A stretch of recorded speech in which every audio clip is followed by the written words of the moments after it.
Okay, so what is the difference between a ref and an out and an in? Okay, so ref and outs have been around for a long time. Ins are newer. They've been around since C# version 7, I think. But they all are modifiers that we put on parameters in a method. So obviously we're used to functions where instead of having a void, we return back an int or some other data type.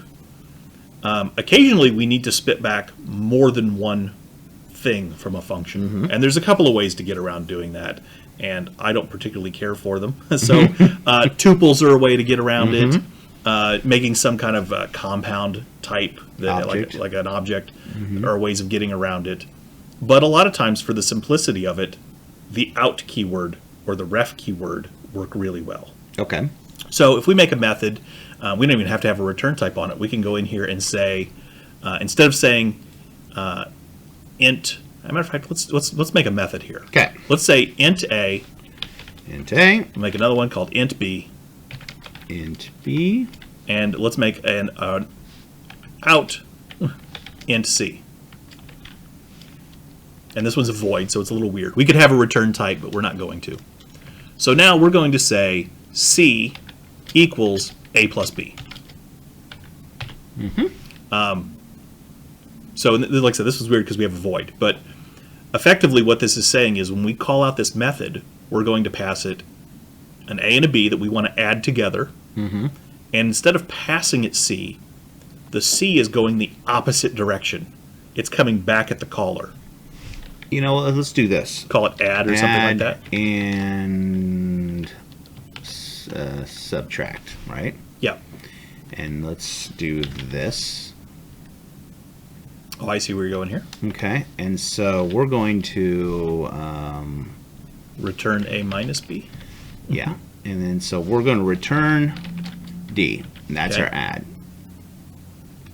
But we also want to subtract. And that will be our C, like that. Yes. So, a couple of takeaways here. There's a couple of guarantees, and you don't get a lot of guarantees from .NET. So when it says guaranteed, take it at its word. There's a guaranteed that when you write a method that has an out, it has to give back a value.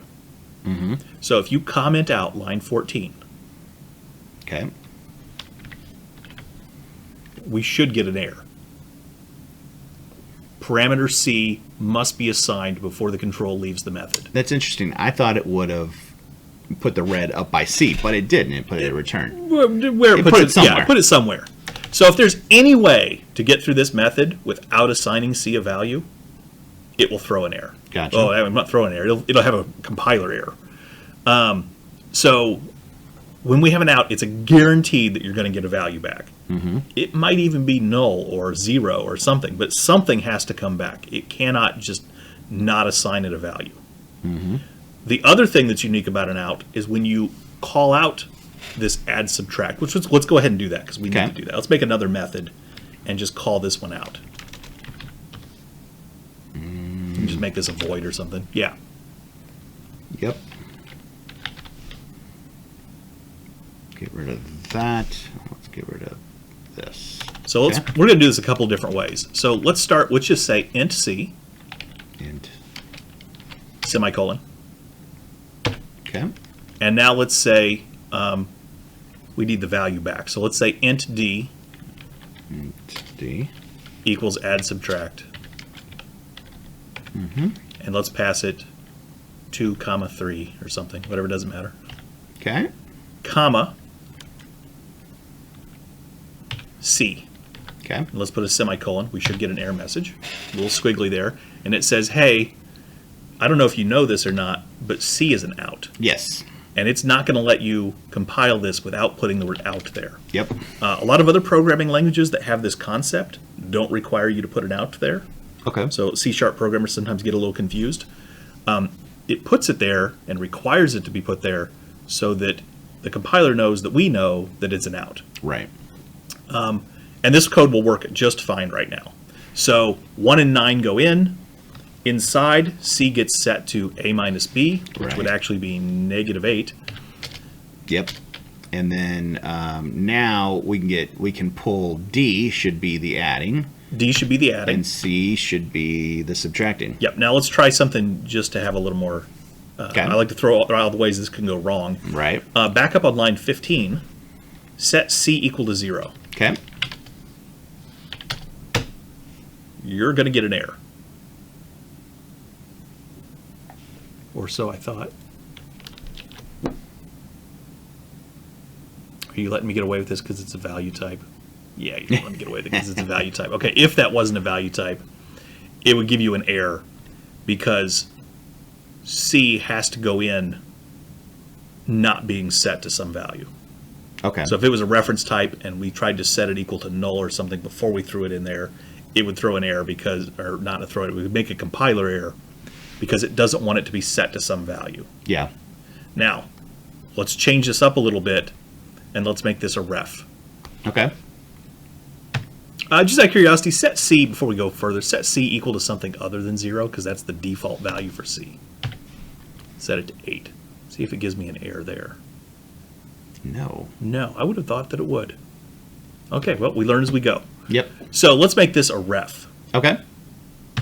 But here? Yep.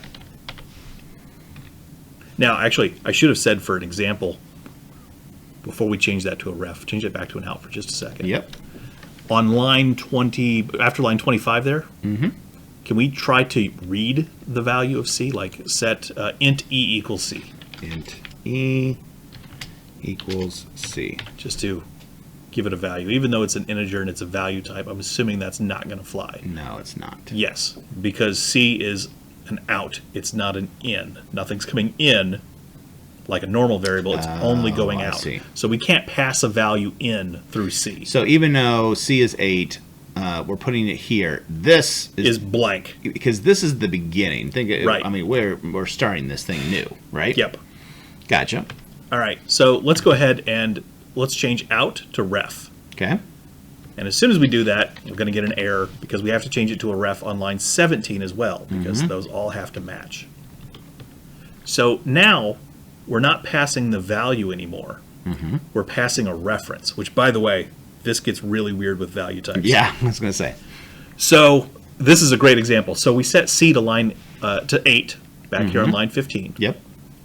We passed it to line on line 17. We passed it. We go into line 24. At this point, you can uncomment that. It's should work. fine Yeah. because C is coming in with the value of 8. 8. Yes. We set C equal to some value, A minus B. It's effectively going both directions.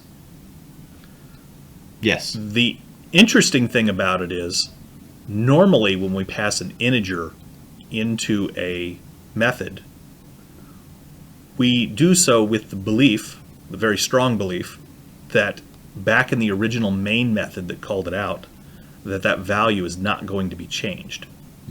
It is strictly an input. Now it's actually changing the C back in our main method from line 29. Yeah. So at that point, that change is cascading back to our main method, which is a really wild way of doing things. Right, which happens just to be negative 8. Yeah, it's going to be -8 now. So we we went from change it. +8 to -8. We changed it. Yes. Yeah.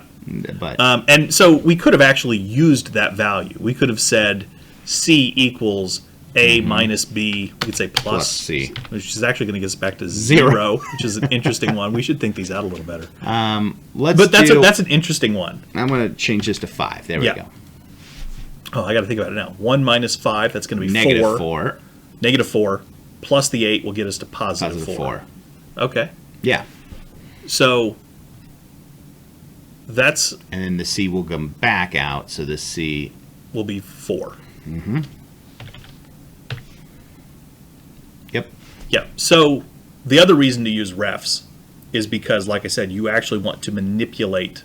You don't just want an output from this property. You want to manipulate an existing value. So you could say you had a. Yeah.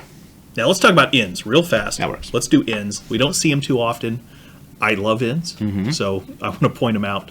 Oh, one more thing. Actually, before we do that, There's an alternate syntax I want to point out. Okay. So delete line 15. Delete line 15. Yeah, just get rid of it. Okay. And let's go back to the out, just to make this Okay. simple. Which may Gotcha. require you to change a few lines of code here and there, Okay. because we'll have to lose the C on line 29. And that, Yep. because it's back to being an out again, so we can't reference the C variable. Okay. So rather than instantiating the line on line 15, the newer iterations of C Sharp, I think after version 6-ish, allow you to say out int C. Yep. Now, all it does when you do that is it makes int C on line 15 just like we wrote it without the equals 8. Which makes a lot more sense to me. But it saves you having to instantiate it. It does not instantiate it. It saves you having to declare the variable Yeah. and then call it out. You can do it all in one line. Yeah. All right, let's have a little more fun here. So line 15, let's put it back. Okay. And we're going to do an int anymore. We're going to do a string because I think that's a much better example. Yep. And let's call it, doesn't matter. Let's set it equal to Mike. Okay. And we are going to make that out an in. Oop, like that. Yep, and we don't need the string there anymore. Okay. And we'll have to make it an in down there because everything's got to match. This is a string, though. That's a string. That's an in. So this is a little hard for some people to wrap their heads around. But it is the exact opposite of an out. Okay. Sounds crazy. An in's the opposite of an out.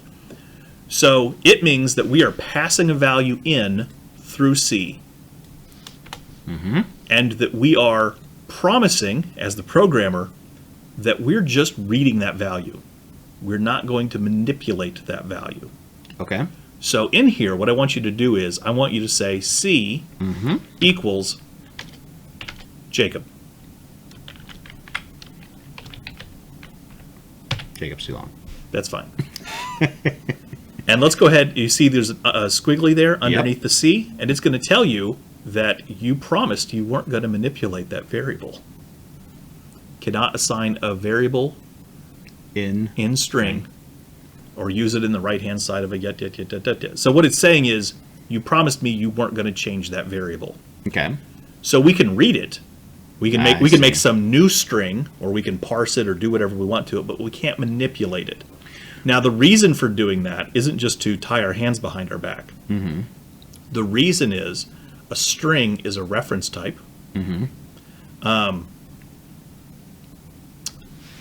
If we were to use a value type, I should have used a value type. If we use a value type with an in, Okay. like, Let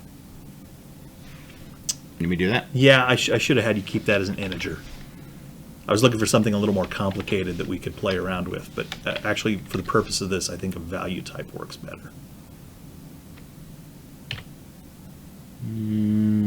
44? No, 43. 43. Weird that I know that and you don't. Okay. So we're going Age. to in on the age. Yep. Okay. We can call it age there too if you want. The variable Yeah. names don't have to match, but no reason that they shouldn't. Okay. So again, we can't change the value of age. So we could say D returns A plus B Plus age. age. That's fine because we're reading the value. But what we can't Now- do is this. No, that will fail. Yeah. I like Now, the question is, why are we doing this? Right. So, since age is an int, which is a value type, every time we call out a method, we pass that value. What that actually means is we copy it. Right? So, age sticks back at 43, back on line 15, Yeah. right? There's a copy of age that is sent to line 24. This is under normal operating procedures. Okay. And if we didn't have the in there and we manipulated the age in that method there, let's say on line 29, we changed the value of age. That doesn't cascade back to the copy of age we had back on line 15. Gotcha. They're two different variables with two different values, and we have effectively when we called out this method, we sent a copy. But because we told the compiler, I promise I'm not going to manipulate that age variable. Yeah. In the background, instead of copying the value of age, it sends the actual reference to it. But kind of sealed. but kind of sealed. Gotcha. So we got a performance kick off this is what we got. okay. So instead of, and you can imagine if it was something bigger than an int. Yeah. Instead of having to copy the whole thing and then pass the copy, Mm-hmm. we're just literally passing a reference to the original variable. Okay. But with the promise that we won't manipulate it.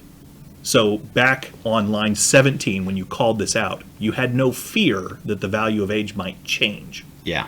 If it was a reference type, which would give you the performance gain, you begin passing a reference. But you'd always be a little hesitant of, well, if I'm passing it as a reference, Something could happen. could it manipulate it? And if you're not the person who wrote the method on line 24, you don't know what's going on in there. Yeah. You don't know if they might be manipulating that variable, so you don't want to pass them a reference that they might abuse. Right. But an in is safe. I'm passing it effectively by reference, but with the guarantee that you're not going to change it. Yeah. That's cool. That is really cool. I love ins. I love those little performance kicks. Thank you for watching that video from F12 Programming. Please remember to like and subscribe. That does so much for us in the ratings. You have no idea. Also, don't forget to comment below. I hope you enjoyed, and good luck coding.